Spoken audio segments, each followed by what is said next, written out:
My name is Matthew Jester. I'm making this video. This video is going to be called Breaking My Back, and I have a certificate of completion just showing that I'm certified and competent in the field of hypnosis.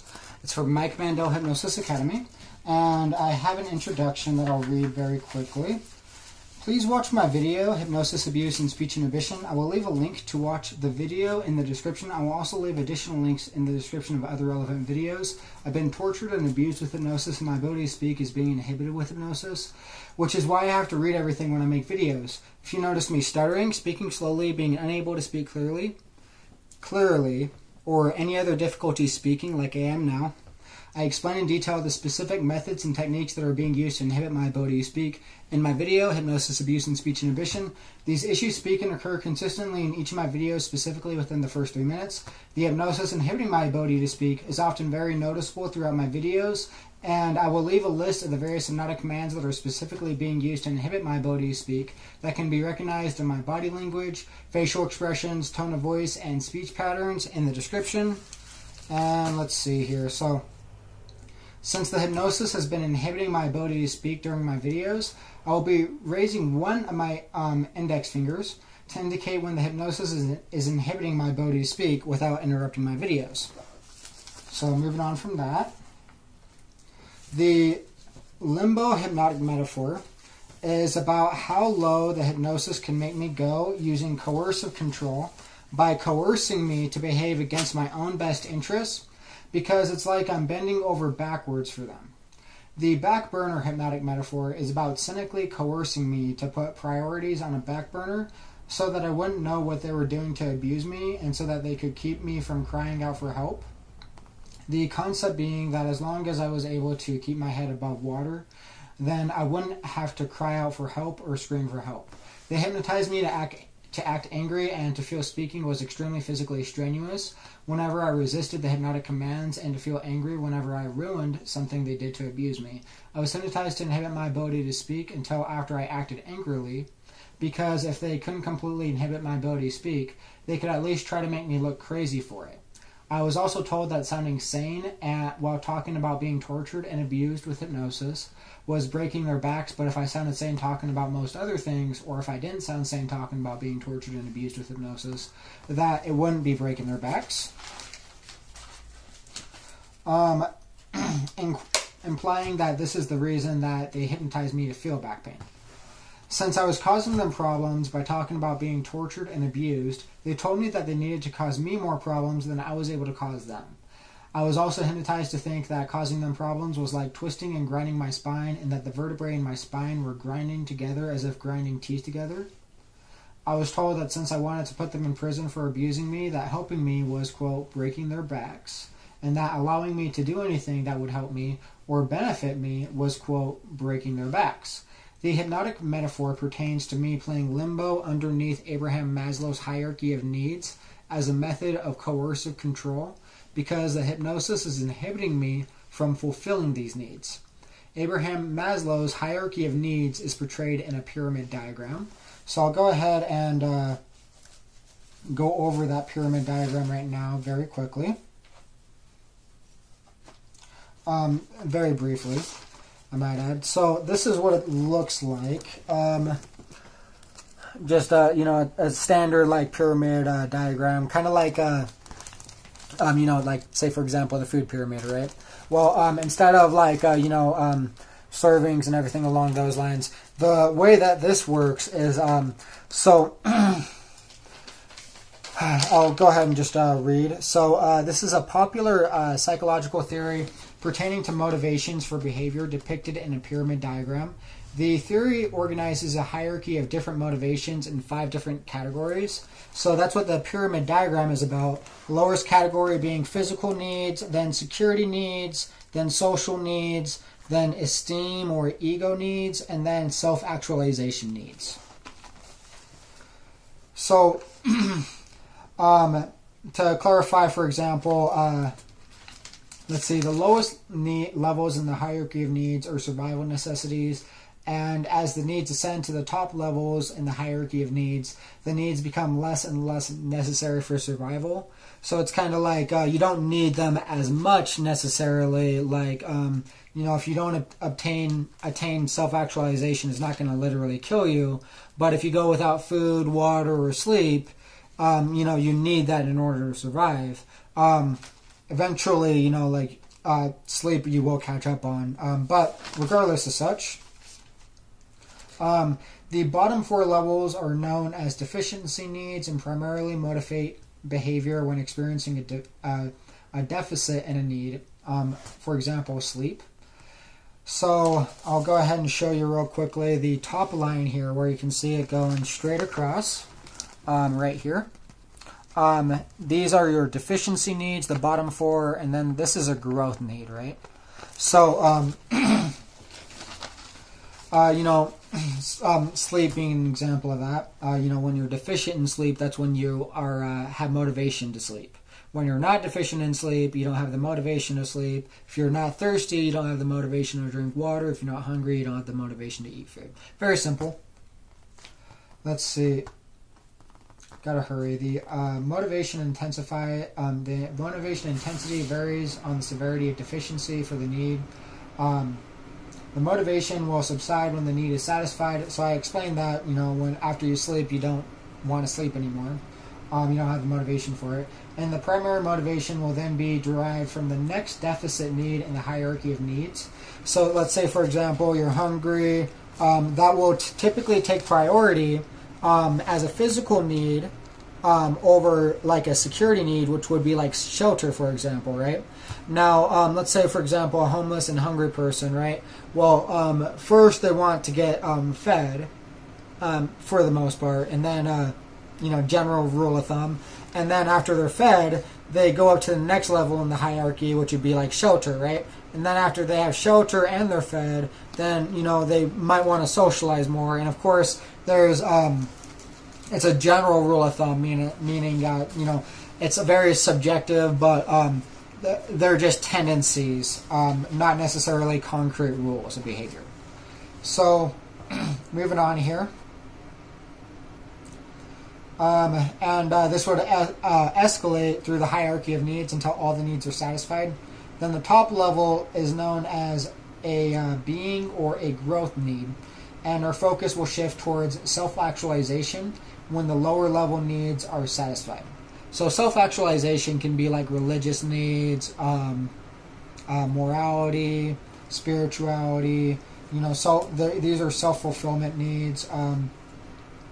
Creativity, philosophy, achieving potential, selflessness, honesty. Let's see. The top level is known as okay, I already described that. The lower level needs primarily initiate brain activity associated with survival in the amygdala. So, like shelter and food, thirst, sleep, things along those lines. Basic survival brain activity. And, that's the amygdala for you. So like that, for example, in animals, most mammals will have the amygdala and the limbic system. Lizards actually only have the amygdala, so it's kind of like that fight or flight brain activity. Then moving on from that, let's see. The medial level needs primarily initiate brain activity associated with feelings and emotions in the limbic system. So that's going to be like your social and esteem needs. Social needs being like relationships, friendships, intimacy, family, sense of connection, the need for love, belonging, and then esteem or ego being like self-esteem, respect, status, recognition, strength, freedom, prestige, power. The opposite of a lot of those needs are also oppositional towards humility, for example. Although, not necessarily all of them, kind of more like egotistical is oppositional towards humility. But, it's important to have self-esteem. It's important to have respect. And it's important to have, freedom and strength and all these types of things. Although oftentimes these are like the top of the pinnacle, of success for some very egotistical individuals. And then the higher level needs initiate brain activity associated with advanced cognitive processes and higher level thinking in the prefrontal cortex. So, for example, with animals, like other mammals like dogs, cats, birds, etc., they'll have the limbic system and the amygdala. So the fight or flight part of the brain, the survival part, parts of the brain, and then they'll have the emotional and feeling parts of the brain activity. But the higher level thinking, this is like responsible for, like, say for example, intellectual and academic tasks, or a majority of them. The ability to comprehend what religion is and what God is, for example. That's where like a lot of the selfless and sacrificial behavior can come in.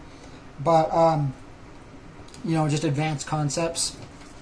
So moving on from that, that's what separates humans from most other mammals, is the prefrontal cortex, by the way. Let's see here. So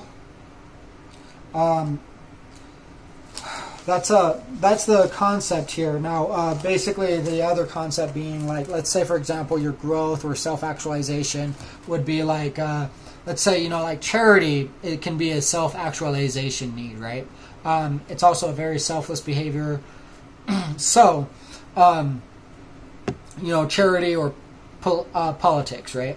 So those could be like a self-actualization, as long as the political activity is sincere and genuine. So I mean, like you wanted to be the person that like, say for example, Abraham Lincoln freed the slaves, right? Well, I mean, that's more than just like he did that because he was being genuine. He sincerely wanted to help people. So he didn't do it for the image, like esteem of ego. He did it for self-actualization because he cared about them. So an example of that is, an example of what they're doing to me is by basically like starving me, depriving me of food and water and shelter. They're trying to get me to stop being political and self-actualizing. So that's the hierarchy of needs. Sorry to go off on the longer tangent there, but it was pretty relevant. Now next, since exposing the hypnosis being used to torture and abuse me became one of my survival needs, they were able to coerce me to neglect other needs and some survival needs by putting them on the back burner. So basically procrastinating like shelter needs, right? Filling out apartment applications as an example, because the hypnosis was endangering my life, and my life was dependent on exposing it. Similar concept to boiling a frog with a back burner aspect, right? Doing it cynically, which means very subtly and gradually. So similar concept to boiling a frog, because submerging a frog into boiling hot water will cause the frog to immediately jump out of the water, but if the frog is submerged into room temperature water and the heat is gradually increased to a boil over an extended period of time, then the frog won't notice the cynical changes in temperature. So the deficiencies of needs would gradually increase over time and become uncontrollable once they got to a boiling point. So for example, if I'm like I've been staying in motels and putting the financial security and stability onto a back burner, eventually it would get to a boiling point, because then I wouldn't be able to afford to keep paying a nightly rate for a motel. So I'm staying in an Airbnb, which is like a nightly rental for a room in a person's house. So moving on from that, a little bit less expensive than a motel, but very similar concept. It's more expensive than I'm paying monthly for an apartment.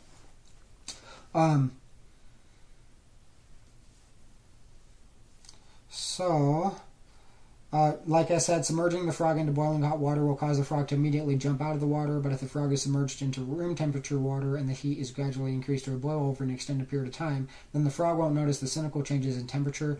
So the deficiencies of needs would gradually increase over time and become uncontrollable once they got to a boiling point. This was also a very cynical form of gaslighting. So pain relief was an unfulfilled need that I couldn't quickly resolved because I was hypnotized to tense my muscles in my back to make cracking my back very difficult because the excuse enabled them to discreetly and covertly abuse me. The need for pain relief is a very basic need in the hierarchy of needs as a medical need or a health need. So that's going to be like under survival or security, just depending on how severe it is, to be honest with you. And pain specifically was used as an excuse to conceal hypnotic speech inhibition and to conceal abuse. The motivation and priority to fulfill the need for pain relief was cued to increase and become more intense the more I attempted to meet important deadlines and complete important tasks until the need for pain relief was resolved. One very specific example of a hypnotic cue to feel pain relief. There we go. One very specific example of a hypnotic cue to feel back pain was to suddenly contract my back muscles and feel significant amounts of pain as soon as I brought my pencil to the page to write on while I was working. So, it was cued on and off. Like as soon as I started writing, I would feel back pain. And as soon as I stopped writing, I would not feel back pain. The same thing with reading, for example. They do that to me too. The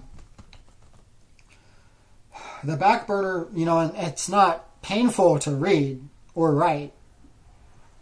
So that's what I mean. The back burner limbo hypnotic metaphor also referenced keeping me in a state of limbo where I would not be able to make significant amounts of progress and be unable to complete a task or project in order to move on to the next task or project. Similar to being in limbo or purgatory in between two different states awaiting to move on to the next state.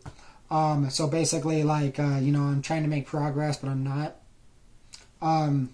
The back burner limbo hypnotic metaphor was also a cynical demoralization attempt to lower my moral and ethical standards by attempting to coerce me to limbo underneath selfless needs and desires by coercively depriving me of survival needs, financially exploiting me, and alienating me from friends and family. So, to go ahead and allow you to understand the visual concept, right?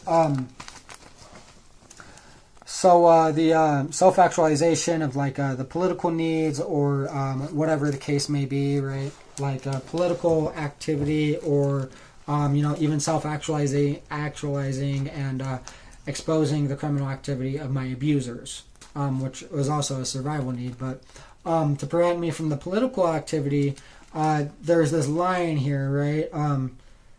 Between between the growth needs and the deficiency needs. So self-actualization is the only growth need. The deficiency needs are, everything else.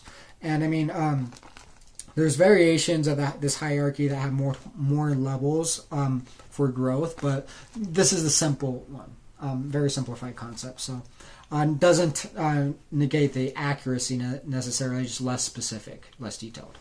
Now, the by depriving me of food and all these other things, right, they would make it harder for me to be able to focus my attention on this, as well as it decreases motivation to self-actualize or engage in political activity and, say, for example, petition, because for example, the other needs have overwhelming motivations to be fulfilled. So, that's a form of abuse. That's scientific. That's a scientific explanation for how they did it too.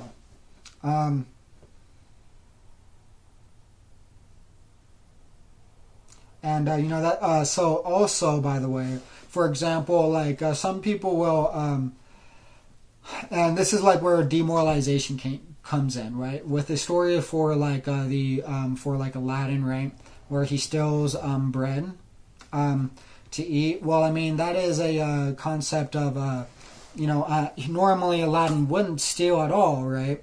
But since he was hungry, he needed to survive, right? That physical need, the motivation to survive became greater than the motivation to be honest and moral. So then he stole the bread. Well, that's what they're basically trying to do to me, is demoralize me.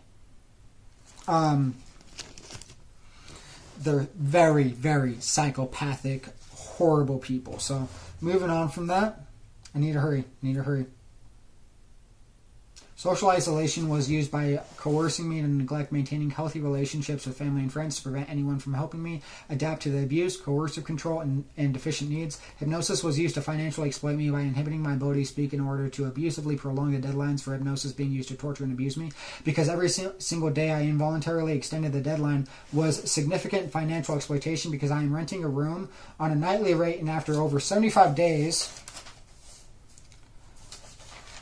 of involuntarily extending the deadlines has cost me nearly $3,000 from paying the rent for the room alone. Delaying deadlines was a discrete method of financial exploitation by consuming excessive amounts of my time, attention, and resources. Consuming my time was financial exploitation because every single day the deadline was delayed worsened my financial instability because it literally cost me money. The amount of attention consumed by exposing hypnosis being used to torture and abuse me was exploited by coercing me to neglect the relationships I have with my family and friends. So, instead of say for example, let's say, you talk to like a friend every day, right? Phone call. Like some people might call their mom every day, right? At like 9 o'clock p.m. or something like that. Well, if a person is in survival mode, they might end up skipping that phone call for a few days, right? Well, that's what they did to me to an extreme to coerce me to, because my mom would be like up here on the priority list, but I'm just here basic survival, right? So, that's another form of coercive control, forcibly controlling my behaviors in life and making limiting my options. So that it's so that since I have less options, right, to choose between, I have less control over the situation. Moving on here, hypnosis is inhibiting me. Let's see here.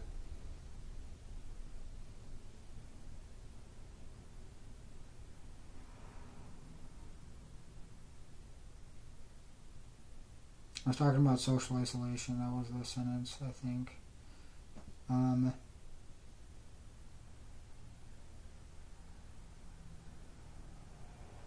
I was talking about the attention. Okay.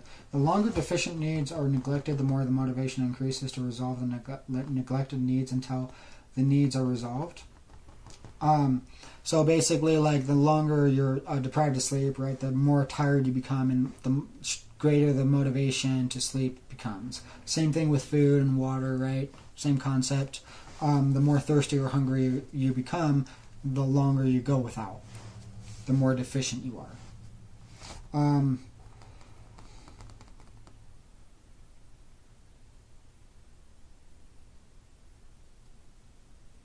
If deficient needs are neglected for too long, the motivation to resolve the needs can become overwhelming and demand immediate attention, which was exploited by diverting attention away from disclosing evidence. Separating me from my family and friends is part of the coercive control because they don't want anyone to help me resolve the problems they're coercively causing me. And it's easier to get away with abusing me without witnesses around because they don't want my family and friends to worry for my safety and or do anything to help me. Another aspect of the financial exploitation involved extorting me to neglect my needs and depleting my resources to resolve the deficient needs over an extended period of time so that all my neglected needs would become extremely deficient at the same time and simultaneously depleting all of my resources so that I would have insufficient resources to resolve my needs. The back pain was also cued specifically while writing as a method of distracting my conscious awareness so that I wouldn't notice the hypnosis inhibiting my handwriting, slowing my handwriting, and tensing the muscles in my back. I was hypnotized to feel the muscle tension and muscle pain was from hypnosis was euphoric, as if it was healthy, like how the muscle tension and muscle pain associated with weightlifting can be euphoric as a method of decreasing my resistance to the hypnotic command. I was also hypnotized to feel the muscle tension and muscle pain became more euphoric the less I resisted the hypnotic command. The slower I moved, the less I moved, and the more rigid and tense I became. I was also hypnotized to feel the muscle tension and muscle pain became less euphoric and more painful the more I resisted the hypnotic commands. The more I moved, the quicker I moved, and the quicker I attempted to speak, write, read, articulate, and finish tasks. The muscle tension, so basically they tried to, they hypnotized me to feel euphoria and pain, right? to try to make me move robotic, move rigidly, right? Be very tense. And, for example, the faster I would try to write, I was hypnotized to tense up more. The faster I tried to write, so that instead of writing any faster, I would just tense up more. You know what I mean? That's very deliberate and extremely abusive. So, anyways, that hypnosis is inhibiting me right now. The slower I moved, the less I moved, and the more rigid and intense I became. I was also hypnotized to feel the muscle tension and muscle pain became less euphoric and more painful. The more I resisted the hypnotic commands, the more I moved, the quicker I moved, and the quicker I attempted to speak, write, read, articulate, and finish tasks, so punishing me for all these things. The muscle tension, muscle pain, and other various hypnotic commands were intended to stop me from trying to incriminate my perpetrators, or at least slow me down enough to miss important deadlines that they weren't able to completely stop me. Let me see, I'm less than halfway done with this, and this is taking way too long.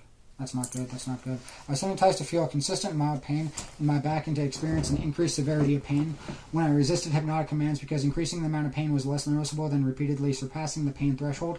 Decreasing euphoria and increasing dysphoria were more subtle and effective methods to influence behavior than using only pain as negative reinforcement, because too much pain resisting hypnotic commands would be too noticeable. I was also hypnotized to crinkle my nose, squint, and purse my lips. Mostly just squinting was the primary intention. And told that it was called a stink face. So I'll show you like something along those lines, but mostly just squinting is what they were trying to do and trying to make me do, coerce me to. The other aspects, that was kind of more of like a distraction and, to distract and entertain my conscious awareness with like kind of a story, and distract attention away from the eyes specifically by contracting the entire face. I was forced to, they called that the stink face. I was forced to smell an essential oil when I was hypnotized in Jordan Valley Medical Center's emergency room and told that it was aromatherapy to treat the eating disorder I developed after I witnessed my friend's murder, and that they made me make the stink face while smelling the essential oil because I was going to put them in prison for giving me therapy to conceal evidence that I witnessed my friend's murder, they called it the stink face because of how I was hypnotized to think my dead friend smelled fragrant before eating, and called me the stink-faced snitch. He smelled rather fragrant by the time I found him, and I developed an eating disorder, but not exactly from the smell specifically. It was moreover just from the concept. But regardless, the story I explained was actually a hypnotic metaphor to distract and entertain my conscious awareness, to get me to elicit the hypnotic command without questioning it or resisting it, because the stink face was actually used to cause wrinkles, dark circles, and bags to develop underneath my eyes. So to make me think that it was something else when it wasn't. To make me think that it was like me, like them admitting you caught us, right? No, they were just trying to make me develop bags under my eyes to discredit me. The hypnosis is really inhibiting me right now and consuming excessive amounts of my time.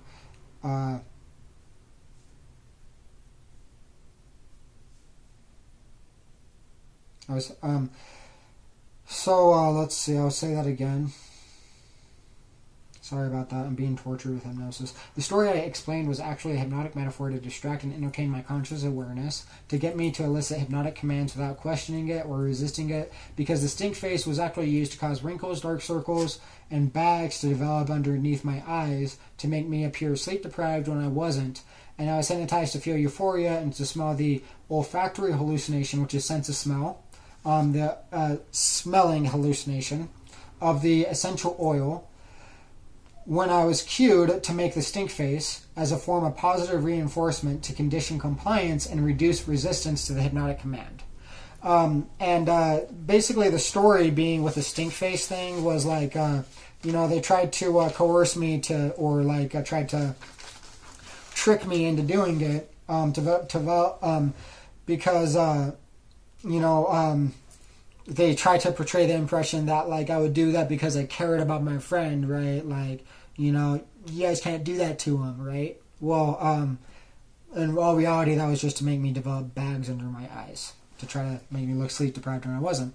The hypnotic commands were used to coerce me to miss important deadlines, even if I was recording it. By increasing the severity of the muscle strain and muscle pain, the harder I tried to meet an important deadline, so that even if I was exerting more effort, I wouldn't be making more progress. An example of this is being hypnotized to become more tense the faster I tried to write, speak, read, and articulate. Without writing, speaking, reading, or articulating any faster, I was also threatened that I had to think with my body instead of my mind, because the hypnosis would only allow me to think with my mind or with my body, and that I had to choose one or the other because I couldn't choose both. They threatened me that I shouldn't think too much with my mind or ask questions, like why they hypnotized me to do certain things, and that I shouldn't question it when they hypnotized me to do things, and just do what they hypnotized me to do, because as long as I thought with my body and did what feels good, then I would be okay and they wouldn't have any problems. They threatened that they were going to break my legs if I thought with my mind instead of with my body. And that my reproductive health would be like a comedy if I did. They threatened me for studying mentalism and hypnosis. Mentalism is it's kind of like magic tricks, like magicians, except these magicians will use actual psychological sciences, like say for example hypnosis and reading body language, various other things. That are a little bit neurolinguistic programming, and some other concepts that are a little bit more difficult to describe. Most people know what hypnosis is and body language, so instead of illusions, pulling a rabbit out of a hat, they're actually using psychological science to perform their magic tricks. So they can make you think of certain things or guess what you're thinking, basically like mind reading, so they're magicians that use the actual psychological science to do things that appear to be magic. And hypnosis, because if I did, I would be like a brain with no body, because I would be mind-blowing women, because I wouldn't be able to be physically intimate with women. They also hypnotized me to feel like I was a floating brain with no body, as if I didn't have legs or a body. They threatened that thinking with my mind, They threatened that thinking with my mind, learning, studying, and speaking quickly with an extensive vocabulary... Sorry, the hypnosis is inhibiting me. With an extensive vocabulary was going to make me like Stephen Hawking, because he was in a wheelchair and was like a brain with no body. They compared my interactions with other people to cannabis, sativa, and indica, because I could either be a mind high or a body high. Sativa is like a mind high, indica is more of a body high. They told me that intellectual conversations, reading, learning, and studying were like mind highs, and that physical intimacy was like a body high, and that I couldn't be both. They threatened that if I was like Stephen Hawking, that I would be mind-blowing women, because I would only be able to be a mind high instead of a body high. I was also specifically hypnotized to crack the small of my back in between my shoulder blades, and to think you can't be sexy for it whenever I cracked the small of my back. I was hypnotized to think that resisting hypnotic commands was like twisting and grinding my spine. I was also hypnotized to think that putting Donald Trump in prison was breaking their backs, and hypnotized to think that cracking the small of my back meant putting Donald Trump in prison. It wasn't a big deal, as a sarcastic insinuation implying how big of a deal Donald Trump actually is. The hypnotic command to experience excessive muscle tension and back pain was intended for more than just coercively controlling my behavior with operant conditioning and pain. It was also a form of intimidation to instill feelings of fear by causing a permanent injury to develop that was intended to decrease reproductive performance and make physical intimacy and intercourse painful.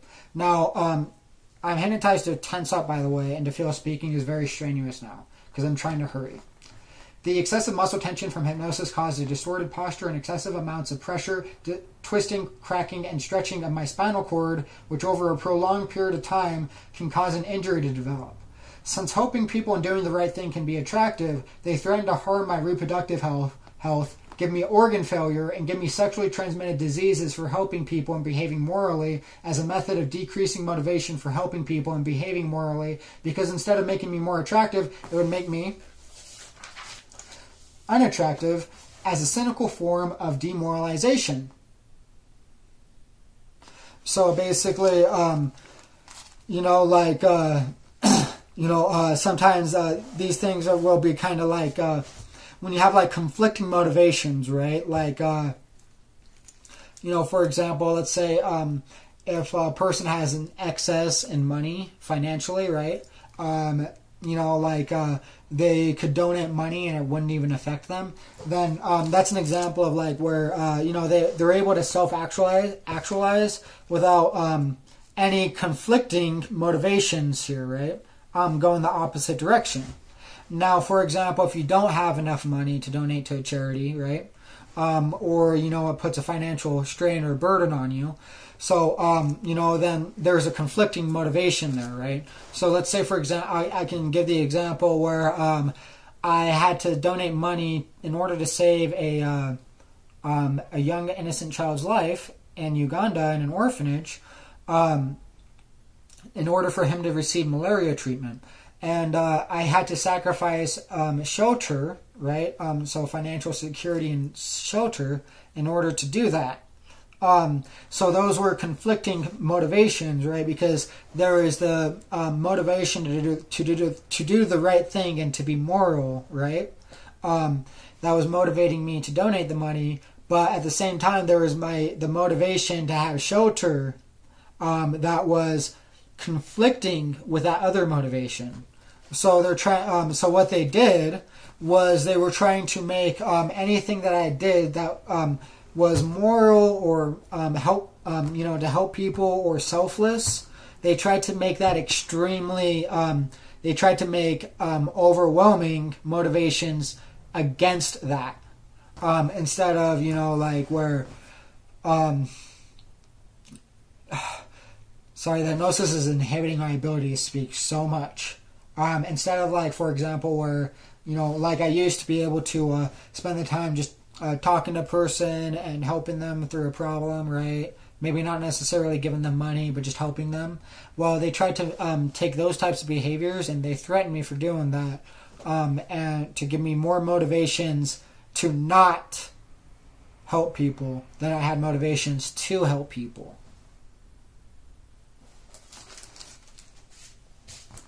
So they threatened that they were going to abuse me so much that I was going to look bad for helping people and doing the right thing, because I was going to make helping people and doing the right thing seem scary, and because I'd make people scared to help others and do the right thing.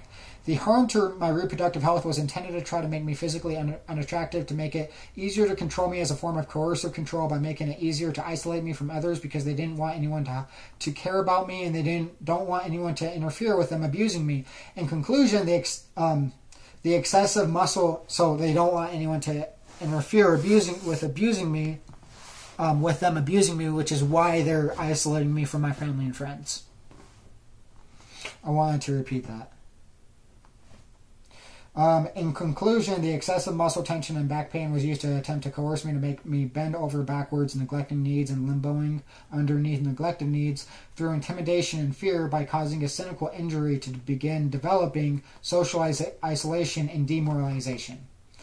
I was hypnotized to feel like the nerves on the right side of my back were being pinched and twisted, and told that they called it the hypno twist, because I got on their nerves, and to think that the hypno twist also meant the sicko twist because they're sick and twisted.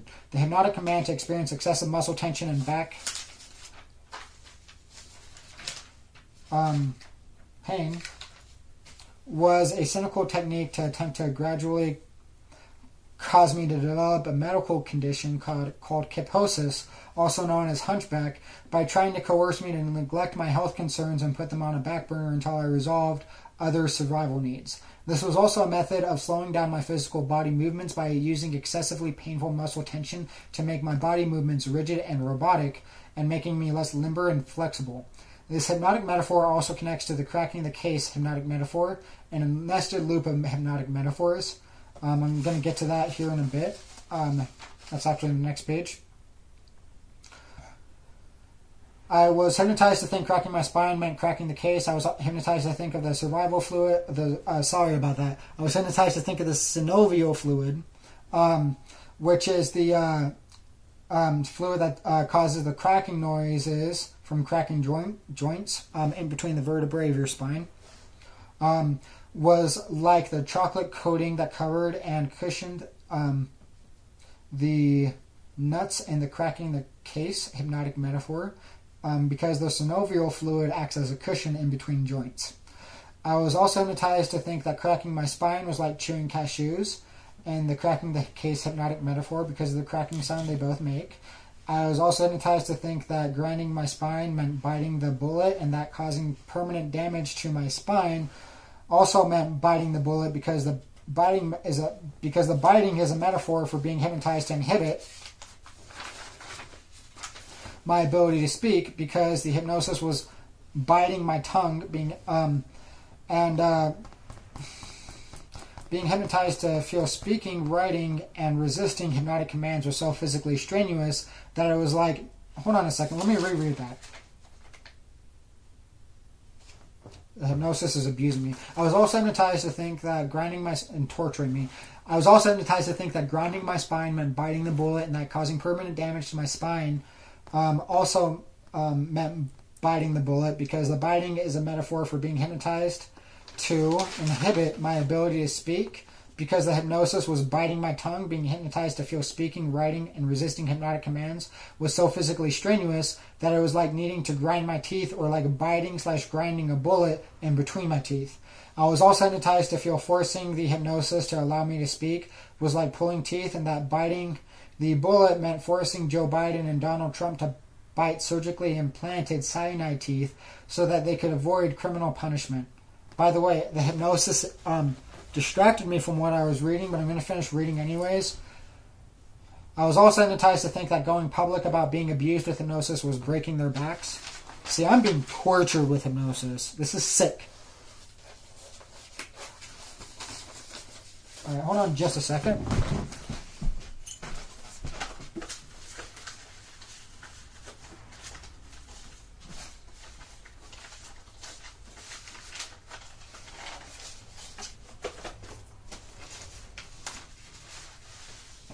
There it is, I found it, good.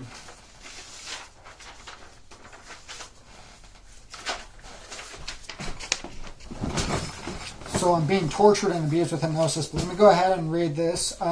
So this was a rather strange and unusual hypnotic suggestion. This is the cashew murder investigations, or cracking the case hypnotic metaphor. This was a rather strange and unusual hypnotic suggestion, but it also provides an excellent example of how they place hidden meanings underneath layers of hypnotic suggestions. After buying a large bag of cashews from 7-Eleven, I was hypnotized to imagine seeing a bald man eating a bag of chewy chocolate-covered raisins or peanuts in a movie theater. Watching a movie, while I was eating the cashews, and to imagine the bald man... Sorry about that. I was hypnotized to actually burp to interrupt that sentence. Allow me to start over. After buying a large bag of cashews from 7-Eleven, I was hypnotized to imagine seeing a bald man while I was eating the cashews, and to imagine the Again, that did that to me. Okay. After buying a large bag of cashews from 7-Eleven, I was hypnotized to imagine seeing a bald man eating a bag of chocolate-covered raisins or peanuts in a movie theater watching a movie, while I was eating the cashews, and to imagine the bald man as a Mormon eating a bag of chocolate-covered Mormons. And I was confused to the meaning of the hypnotic suggestion and had an unusual feeling there was a hidden meaning. Now, the reason for that is, I've met a lot of Mormons in the Mormon church, and they are very friendly and nice people, very pleasant to interact with. So, the metaphor, right, where, I was hypnotized to think that there were Mormons in this hypnotic metaphor, was kind of like the chocolate coating, because, it was a cushion, it was like, a sensor, or, something that wasn't scary, something that was friendly and pleasant, right? Let's see. So moving on from that.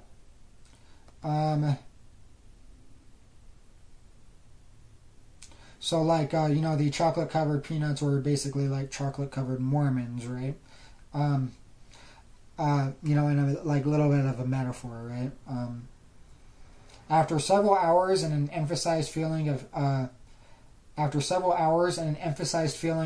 cashew cracking in between my teeth, the perceived sensation of the cashews being covered in a chewy chocolate dissipated, leaving behind a crunch so hard it was compared to, quote, biting a bullet from a desert eagle, and I was hypnotized to imagine the cashews looking like an eagle's beak, because they're curved. The chocolate covering represented Mormons as a cover or censor concealing a hidden meaning, and I was also hypnotized to imagine the bald guy's head had some form of correlation to a bald eagle, which served as a subconscious reminder that wasn't revealed, a subconscious meaning. That wasn't revealed until... Okay, let me read that again. The chocolate covering... See, this is what the hypnosis does to make it so that it's difficult for me to make videos and for people to understand what I'm saying. The hypnosis is inhibiting my ability to speak. The chocolate covering represented Mormons as a cover or a censor concealing a hidden meaning, and I was also hypnotized to imagine the bald guy's head had some form of correlation to a bald eagle, which served as a subconscious reminder that wasn't revealed until the chocolate covering was removed from my imagination. Subconscious reminder or meaning. The cashew cracking represented cracking the case, and the chocolate-covered Mormons changed to murders without the chocolate covering, because the first syllable of the word Mormon and murder were relatively similar, right? Because I was like, Mormon, right? Murder, there we go. Right? Kind of like close but no cigar. So that was the concept there.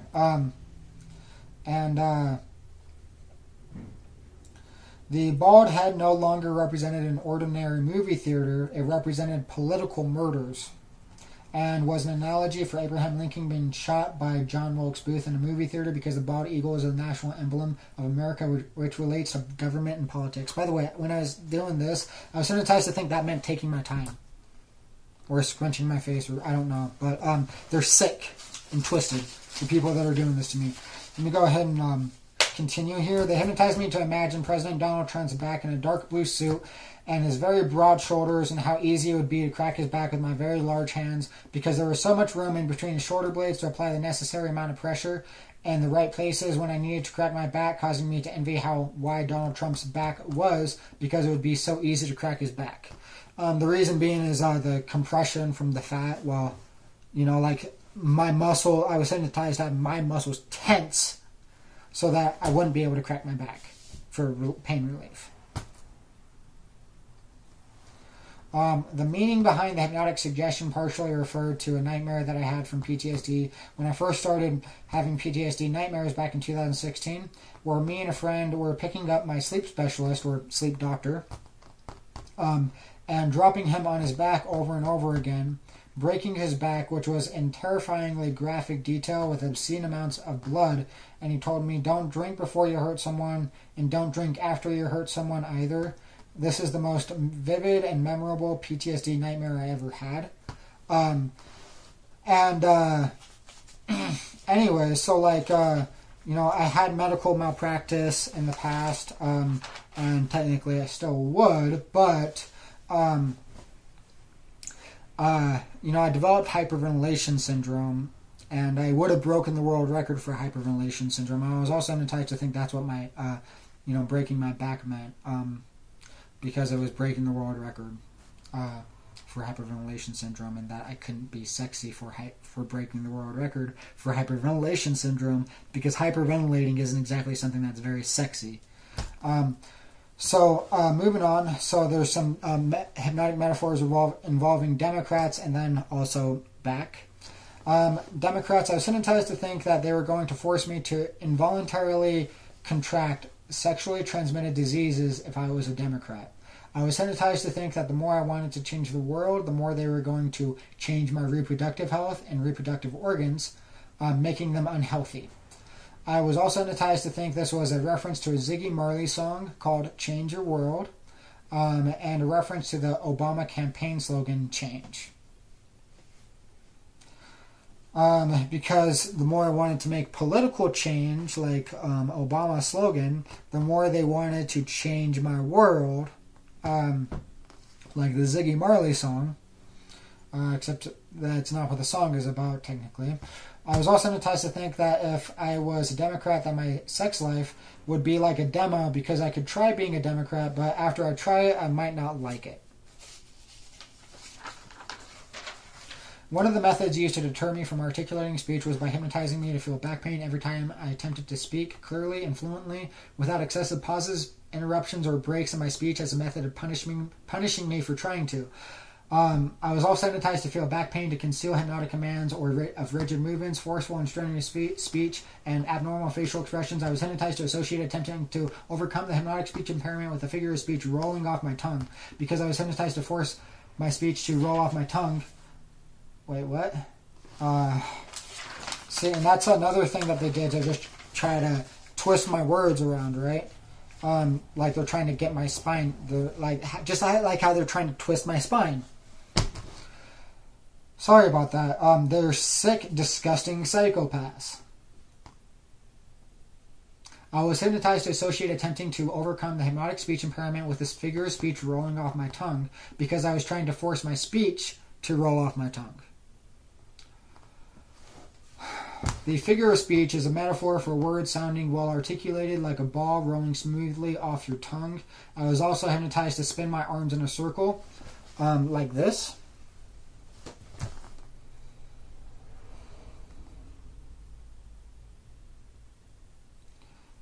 Which was supposed to mean they were inhibiting my speech, and to think it meant rolling with the punches because of those small punching bags.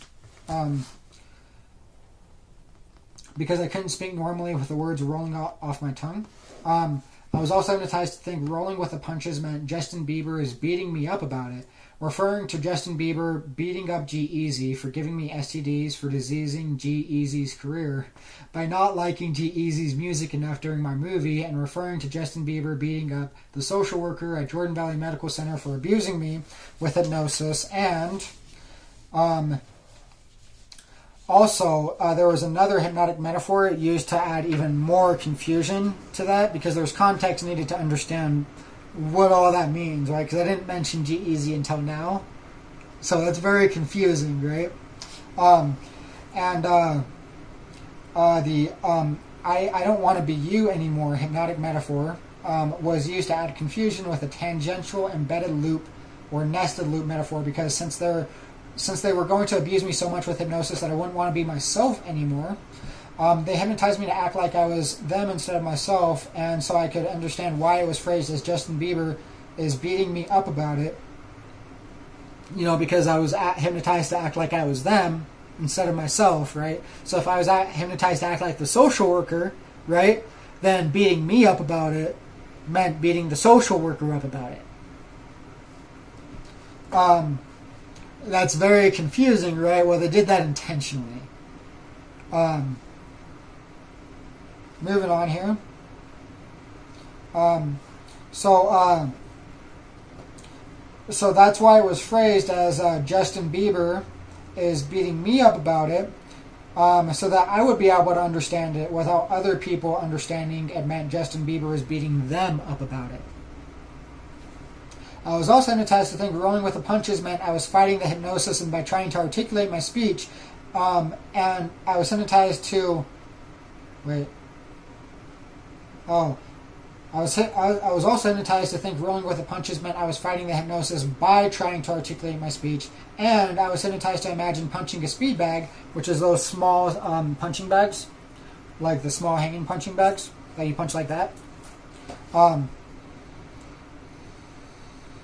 That's why I was hypnotized to think this meant rolling with the punches, because it's similar to this. And this is actually commonly used sometimes in hypnotic inductions. But moving on from that, And I was hypnotized to imagine punching a speed bag, which is a small punching bag that is used by spinning arms in a circle to punch the bag. I was also hypnotized to think rolling off my tongue and rolling with the punches meant it was like I was doing ecstasy, because a slang term for ecstasy is rolling. The drug MDMA, or ecstasy, has been researched for marital counseling due to the drug's ability to promote feelings of empathy and understanding, which can also be described as providing a missing connection between couples that could help save marriages. I was also hypnotized to think having the ability to speak with words rolling off my tongue was like doing ecstasy, because people would be able to understand me and have empathy for me, and they didn't want people to understand me, or to be able to understand me, or to have empathy for me, because they were abusing me. Like I said, they didn't want anyone to interfere with them abusing me. I was also hypnotized to think the feeling of connection caused by ecstasy referenced how the embedded loops of metaphors need to be connected to be understood. So, like that missing feeling of connection. Well, I mean, the confusion with the nested loops of metaphors, right? You have to get the entire story in order to understand what it means. There's missing context, there's a missing connection there, and it doesn't make sense. But with the entirety of the story and the entire context, then, there's the connection, and it's able to be understood and make sense. And I'm able to describe what they did to me and make sense, instead of sounding crazy because I don't make sense. Okay, and I was also hypnotized to think this meant inhibiting my speech. By the way, just pointing that out. I was also hypnotized to think the feelings of connection caused by ecstasy referenced how the embedded loops of metaphors need to be connected to be understood. So when I would say I was hypnotized to think ... it would typically be an incomplete hypnotic metaphor and in a nested loop of metaphors. So, it's like a part of a story within a larger story. It would typically be an incomplete hypnotic metaphor in an embedded loop of metaphors or a nested loop of metaphors. People would commonly assume I was insane because the metaphors are not literal, the metaphors are symbolic, and the metaphors are commonly embedded in loops or nested in loops, as well as the hypnosis inhibiting my ability to speak, resulting in my descriptions of metaphors seeming illogical. For example, I'd be consciously entertained and distracted with the visualizations they associated with the metaphors, like imagining a punching bag, so that I wouldn't question hypnotic commands like spinning my arms in a circle walking down the street, or that Justin Bieber was fighting for me. When in all reality, they did that to... I'm not entirely sure why they had me do that. I think it was to consume my time. Oh, wait, I think that was to make sure that I would... That's a longer story in and of itself. But they wanted to make sure that I went to this one specific person's house, and they didn't want me to move out of state or to, think rationally or logically. They needed to occupy my time and then get me to their desired destination to control me. Regardless, explaining embedded loops of metaphors can be extremely difficult. Oh, and also that Justin Bieber was fighting for me. Basically, so that I would talk about that, right? Like when I would say Justin Bieber was beating me up about it, right? And without the understanding that when I said Justin Bieber is beating me up about it, I meant Justin Bieber is beating them up about it. Because I'm not doing anything wrong, I'm being abused, but they're trying to pin the blame on me. So since it would be a good thing, right? I'm like, yo, this guy's actually going to help me out, right? We can help each other out because they told me some other things that involved medical conditions that were very unethical, to say the least. I don't think I necessarily need to go into detail. I think, just saying, like, I believe people will take it at face value and would be sufficient enough to get the point across.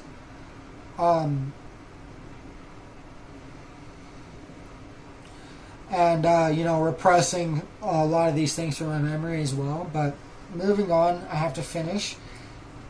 That was a big distraction. Explaining embedded loops of metaphors can be extremely difficult, resulting in me talking in circles, attempting to explain it quickly, especially with hypnotic speech impairment. So it's not likely I can make a 1 to 10 minute video and successfully explain the embedded loops of metaphors. For example, if I'm explaining an embedded loop with 30 different metaphors, I'd have to explain each metaphor in 2 seconds or less in order to make a 1 minute video. I was hypnotized to think Democrat meant Democrac or Domocrac because the rigid, intense muscle movements concealed by being hypnotized to feel back pain. Right, so like I would be hypnotized to move rigid, and then they hypnotized me to feel back pain, so that it would seem like I was in pain, like I was moving rigid and slowly because I had a back problem, when it's actually because I'm hypnotized and I'm being tortured and abused with hypnosis. And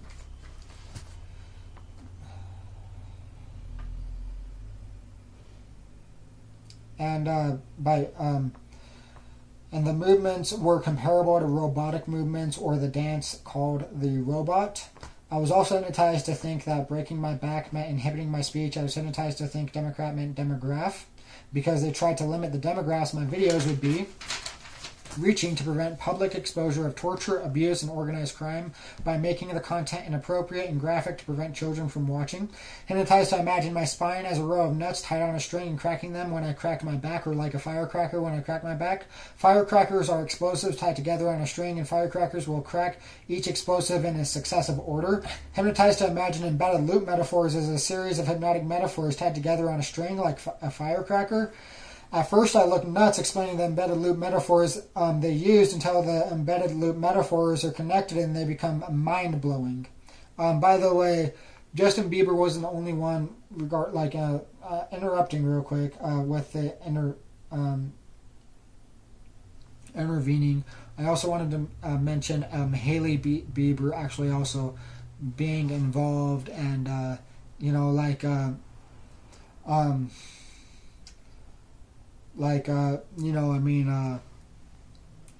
don't know how to, it's a long, complicated story, but I just also wanted to include that because this is kind of really, involves a lot of I got threatened because of medical malpractice and exposing the government for abusing medical patients by having marijuana illegal. When marijuana has medical benefits, so the thing is, there was ample motivation, from the people that would be in control of these types of things. I got threatened for exposing, government corruption and propaganda. Because if our government wasn't corrupt, why is marijuana still illegal federally? Over half the country has rebelled and legalized it in the states, rebelling against the federal laws. And anyways, gotta finish. Mind-blowing can be a hypnotic metaphor to firecrackers. By the way, when I was talking about the propaganda and exposing the government and everything along those lines, I was hypnotized to imagine Hailey Bieber asking, well, what does this have to do with me? And the problem is, it's, I'll give this as an example. They threatened that if they couldn't kill my family and friends, that they were going to kill innocent people.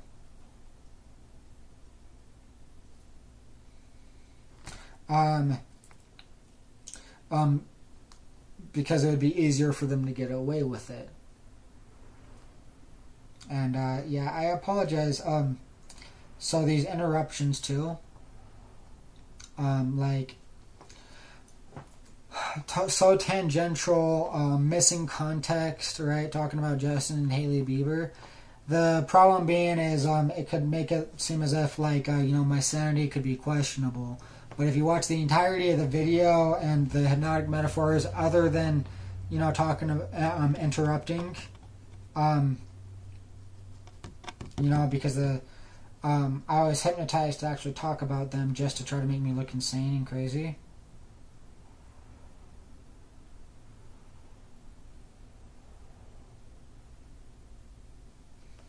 Moving on, I'm trying to speak so much. I'm trying to speak. So anyways, at first I looked nuts. Wait. I'll just read from there. At first I looked nuts explaining the embedded loops of metaphors they used until the embedded loop metaphors are connected and they become mind-blowing, right? Because it's like, that doesn't make any sense. Whoa, what? That makes sense. That's a difference. Mind-blowing can be a hypnotic metaphor to firecrackers because comprehending the embedded loops of metaphors is explosively mind-blowing. Hypnotized to write small, illegible, rewrite, and frequently erase to conceal hypnotic commands, as well as squint while reading because the squinting would cause bags to develop under my eyes as a method of making me appear sleep-deprived when I wasn't. I was hypnotized to think that the vertebrae in my spine were like morals because they were like uneven orbs. I was hypnotized to think of the orbs as pearls and orals because they were inhibiting my speech. I was also hypnotized to associate the metaphor with my dog Jewel because they hit me in my jewels by harming my reproductive health. To loop the hypnotic metaphors back together like a loop in a bow, pearls are valuable jewels and metaphorically could be considered values. Looping back to morals because morals are also values, which is why they told me they were going to inhibit my moral oral. So I was also hypnotized to feel back pain too when I was talking about that. I'm making a really big deal about how much they're abusing me and torturing me because they're sick, disgusting people. I mean, it is actually a really big deal what they're doing too. Like, it's my constitutional right to speak. So,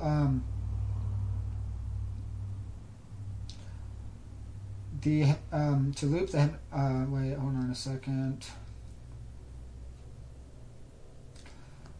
Okay, so to loop the hypnotic metaphors back together like a loop in a bow, pearls are valuable jewels and metaphorically could be considered values, looping back to morals because morals are values, which is why they told me they were going to inhibit my moral oral. The values could also relate back to the quality. Sorry about that. The values could also relate back to the quality over quantity hypnotic metaphor because as a form of financial exploitation, I was hypnotized to buy brand name products to get our country out of debt.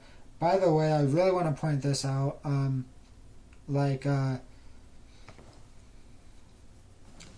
This is a long video. 7:46. Well, anyways, I was hypnotized to think that more was going to happen to Justin Bieber and Hailey Bieber. I don't know why. The last time that happened, I didn't write down what time it was when I recorded the video. So I'm doing that right now as a just in case thing. Oh wow, just in case. Trying to open a case, right? Cracking a case. This is ridiculous. Yes.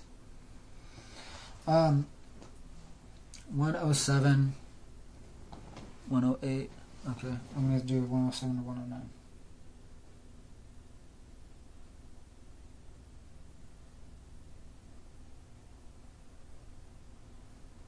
Sorry to interrupt that. I don't have the time to remake the video. I was hypnotized to buy brand name products to get our country out of debt because it added value to American made products because we value quality over quantity. I was also hypnotized to think of when I was hypnotized to think.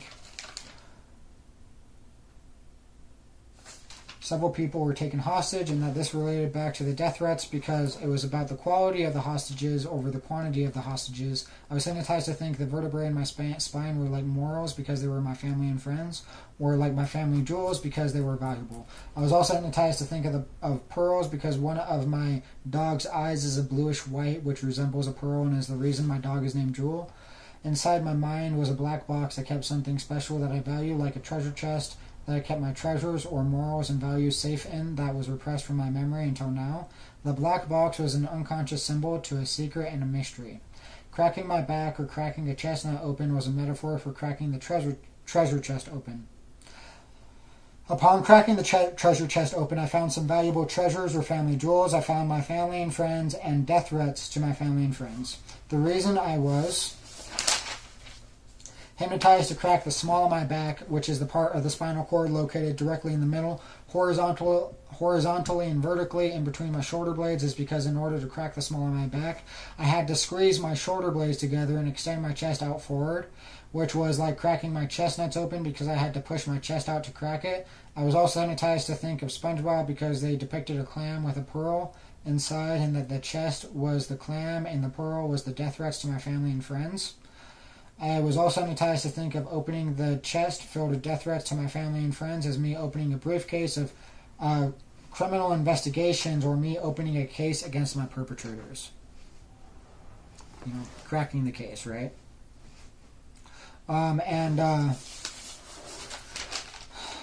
Anyways, so like, I'm going to actually, that's the video, but I'm going to add a little bit more. This really went overboard. But I want to make sure that it's easily understandable, this part, right?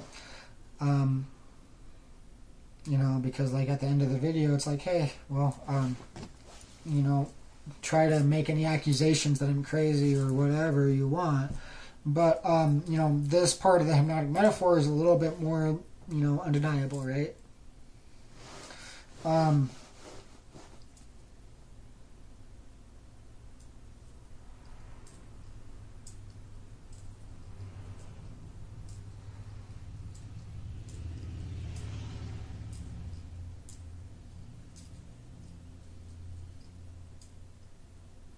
Alright, let's see here. So I'm going to start with...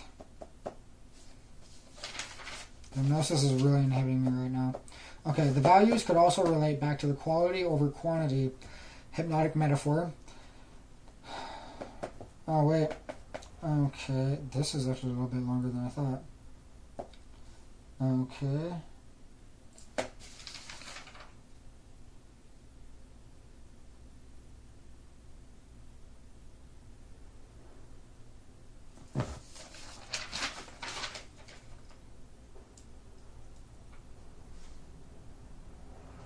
Hypnotized to write small, illegible, rewrite, and frequently erase to conceal hypnotic commands, as well as squint while reading because the squinting would cause bags to develop under my eyes as a method of making me appear sleep deprived when I wasn't.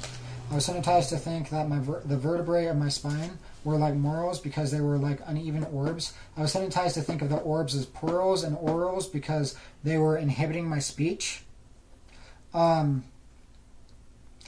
I was also hypnotized to associate the metaphor with my dog Jewel because they hit me in my jewels by harming my reproductive health.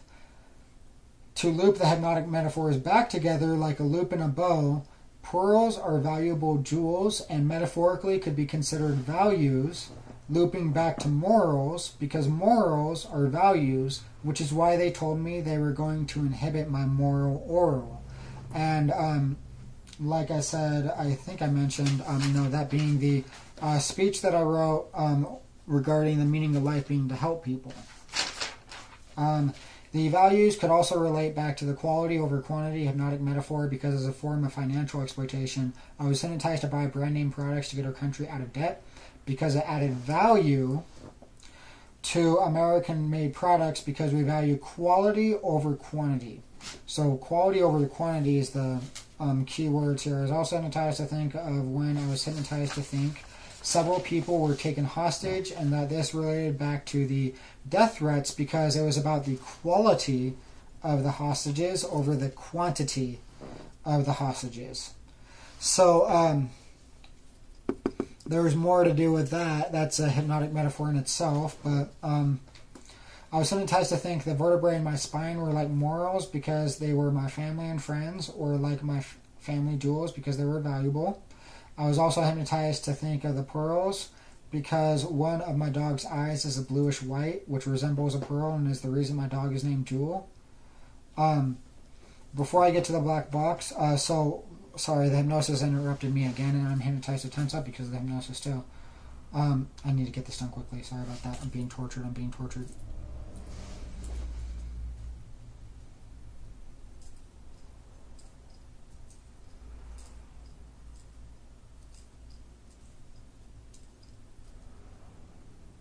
Oh, so yeah, the quality of or quantity of the hostages. It's kind of like, well, I mean, even though they didn't actually have anybody taken hostage, it doesn't invalidate my credibility. Simply because of the fact that, it's not about the quantity of the hostages; it's about the quality of the hostages, right? Do you think that's something that I just make up? And then let's go ahead and continue here. That's what I mean is like, it's not something that like is just fabricated or nonsensical. It makes sense, right?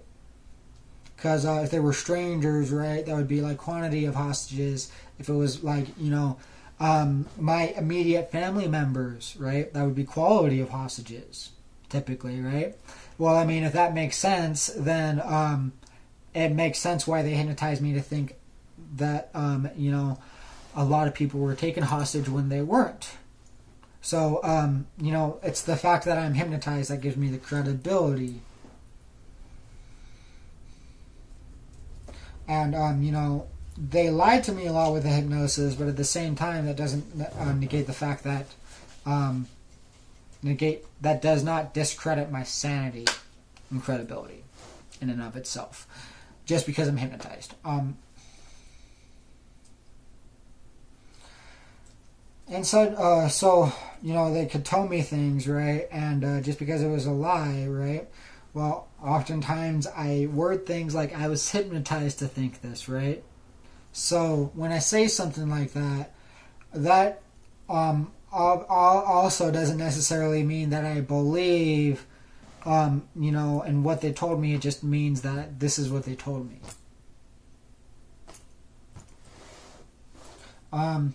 Inside my mind was a black box that kept something special that I value, like a treasure chest that I kept my treasures or morals and values safe in that was repressed from my memory until now. So the black box was an unconscious symbol to a secret and a mystery. So the reason for that is like, in a lot of hypnotic metaphors, they'll use things like symbols. There are things like unconscious symbols. So an unconscious symbol can be like fog or like a forest, right? Because you can't necessarily see like everything right out in front of you, right? There, it implies that something is like concealed. So the black box is an unconscious symbol. Cracking my back or cracking a chestnut open was a metaphor for cracking the treasure chest open. Upon cracking the treasure chest open, I found some valuable treasures or family jewels. I found my family and friends and death threats to my family and friends. The reason I was hypnotized to crack the small of my back, which is the part of the spinal cord located directly in the middle, horizontally and vertically in between my shoulder blades, is because in order to crack the small of my back, I had to squeeze my shoulder blades together and extend my chest out forward, which was like cracking my, quote, chestnuts. So, to clarify what that looks like, it's like doing this, right? To crack my back. And, I tried to crack it, but it didn't exactly crack the way it was supposed to necessarily.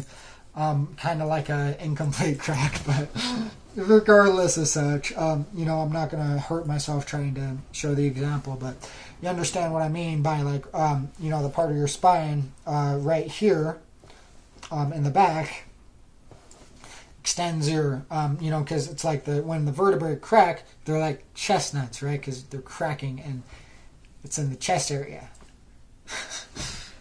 That's, so that's an example where, like, what does chestnuts have to do with death threats? That doesn't make any sense, right?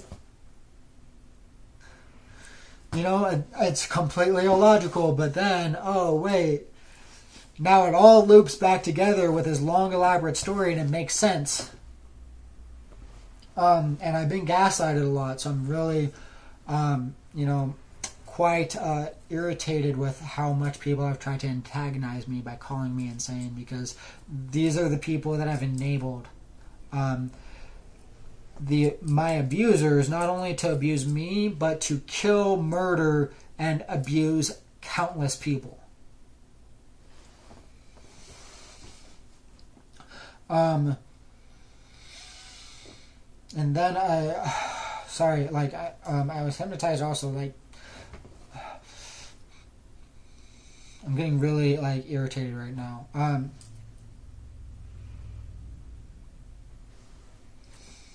trying to finish.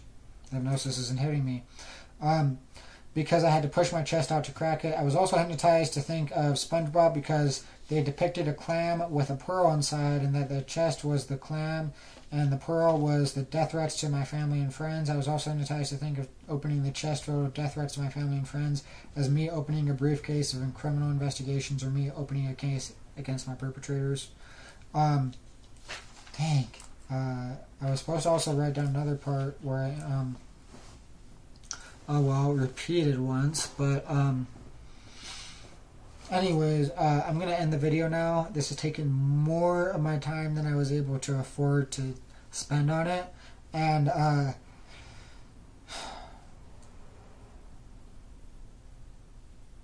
feel nauseated from the hypnosis. Sorry about that.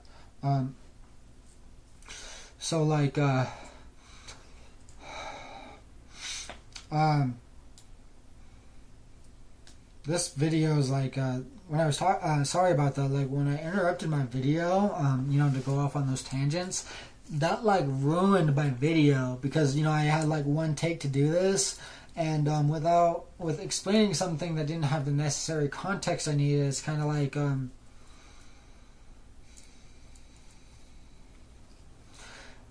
hey,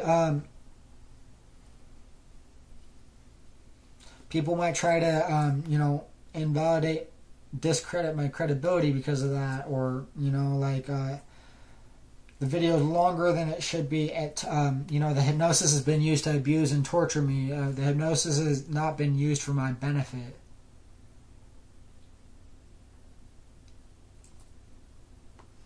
So, anyways, I'm going to go ahead and end the video.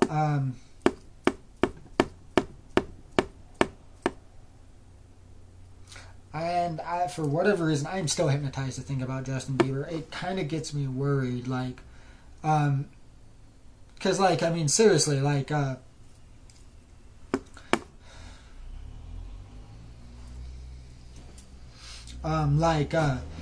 this happened before, and I wasn't able to find the clip, but I remember, for example, like, I mentioned, well, I mean, I might not be able to completely stop it from happening, whatever it might be, because, I was cued to think that something was going to happen to him before, and then,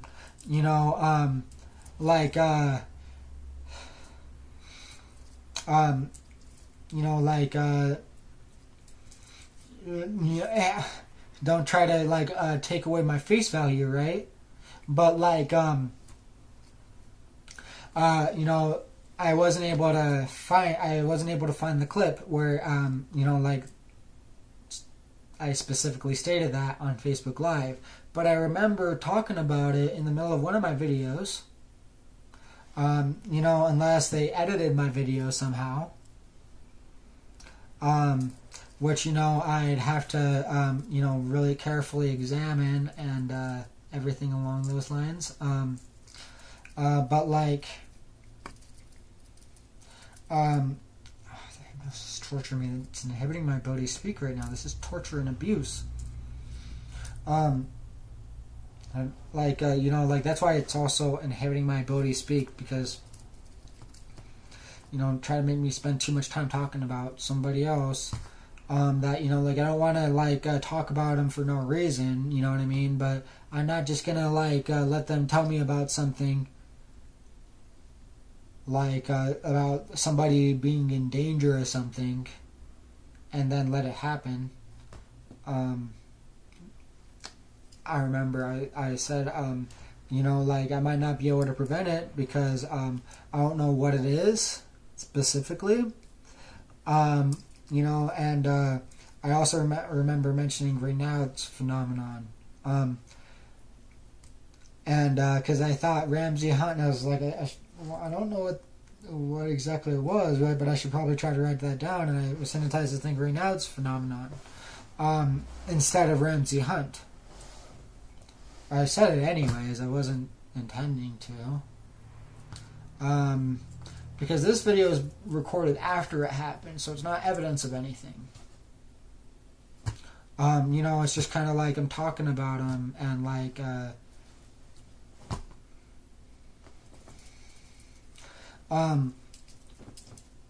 this is, I'm trying to use this as evidence for a court case, right? So, let me go ahead and present, you know, some e-entertainment articles, right, for like some TNZ stuff, right, to convict these people, right?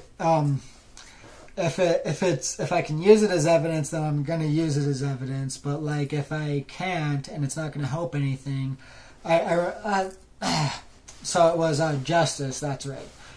Because if I couldn't prevent it from happening, right? Well, I mean, you know, doing my absolute best to do everything, but the hypnosis was repressing it from my memory.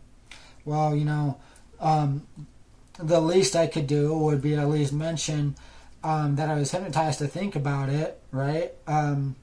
So that if it ended up happening, I could get him justice for it.